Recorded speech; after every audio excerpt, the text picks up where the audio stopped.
So ayun guys, good morning. Tayo naman ngayon ay magkakabit ng pinto.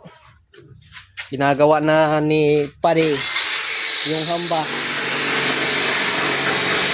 Ayun guys.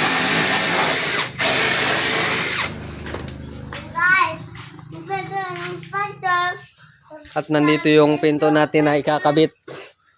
Ito. So ayun guys, yung araw ay Sabado, makulimlim ang panahon.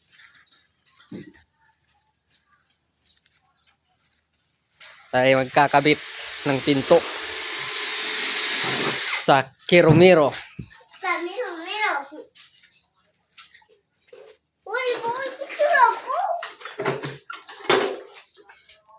Uy, Nabuha ko ni bilang ng gawat. Tulo lang.